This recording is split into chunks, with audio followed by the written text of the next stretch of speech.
भैया, लड़की को इम्प्रेस करने का एक आइडिया आया है। तो मुझे क्यों बता रहा है? मैं क्या तेरा कबूतर हूँ जो तेरी बात वहां पहुंचाऊं? सर,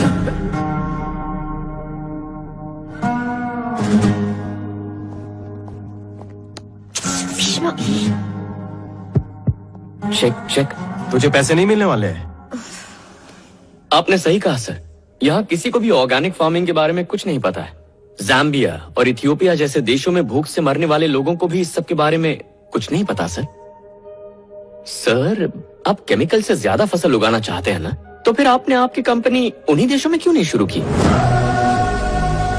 आपने उन्हें भूख से मरने से बचा लिया होता। लेकिन आप ऐसा नहीं करेंगे, मैं जानता हूं क्यों। इसकी दो वजह है। एक है पैसा, वो गरीब देश है, वहां आप क्या कमा लोगे। दूसरा है मिट्टी, हमारे देश जैसी उपजाऊ जमीन उनके यहाँ है ही नहीं।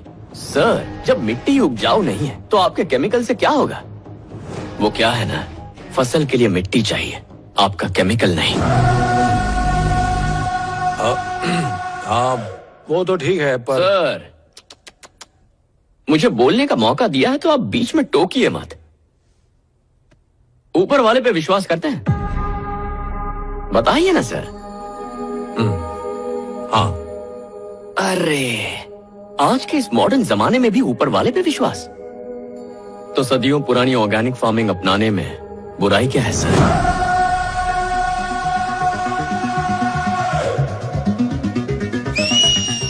क्या बात है?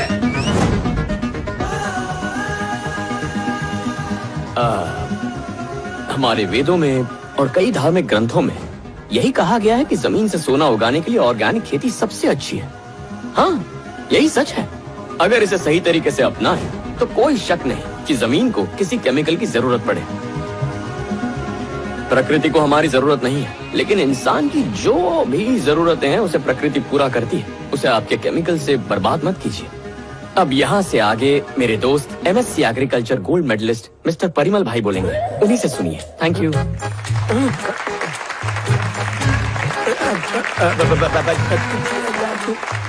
1 2 3 4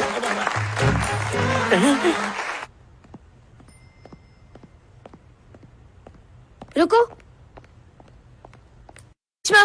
हाँ? तुम्हें ऑर्गेनिक फार्मिंग के बारे में इतना कैसे पता? तुमने उस दिन किताबें दी थी ना, मैंने सारी पढ़ ली। तुमने सारी किताबें पढ़ ली? हाँ। ऐसा क्यों? क्योंकि ये तुम्हारा फेवरेट सब्जेक्ट है। ओह, तो तुमने इतनी सारी मेहनत मुझे इम्प्रेस करके पटाने के लिए उठाई है ना? नहीं नहीं, ऐसा नहीं है। तुम मुझसे प्यार करते हो? नहीं नहीं, क्या बात कर रही हो? तुम्हें बस ये सब्जेक्ट पसंद है। तुम ठीक है, मैं नीचे रुकता हूँ, तुम आना।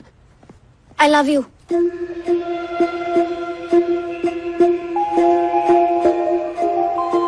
I love you. किसी लड़के से प्यार करने के लिए चमत्कार की जरूरत नहीं होती, बस दिल में सच्चाई होनी चाहिए। शुरुआत में ही मैं तुम्हें समझ चुकी थी। हेलो। डैड, गाड़ी खराब हो गई है। हैदराबाद के छोकरे बिगड़ते जा रहे हैं। सर, अगर कुछ दोस्त मिलकर मस्ती मजाक कर भी रहे हो तो इसका मतलब ये नहीं कि वो मवाली है या आवारा है। कल वही लोग किस मुकाम पर होंगे ये हमें नहीं पता। आज नुक्कड़ पर पान बेचने वाला इंसान भी सीएम बन सकता है। मुझे तो उसी वक्त समझ आ गया था कि तुम कैसे हो। तुम्हारे साथ बिताया हुआ हर एक पल मेरे लिए यादगार है। तुमने मेरे लिए 10 गुंडों को पीटा, 20 दिन डैडा के साथ बिताए, एक नया सब्जेक्ट तुमने सिर्फ 30 मिनट में सीख लिया। आमतौर पर लड़की खुश होती है जब कोई लड़का उसके लिए कुछ करता है, लेकिन जब कोई उसके लिए कुछ खास करता है तो वो खुद को लकी समझती है। I love you.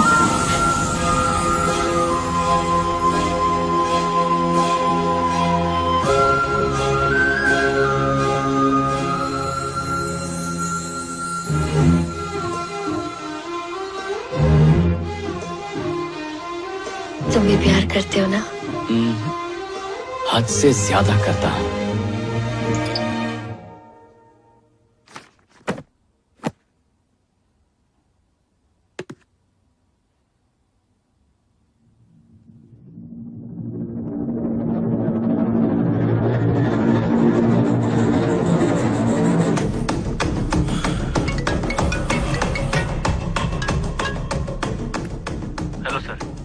किसी काम से स्टूडियो गया था। तभी मैंने ये वीडियो शूट किया सर।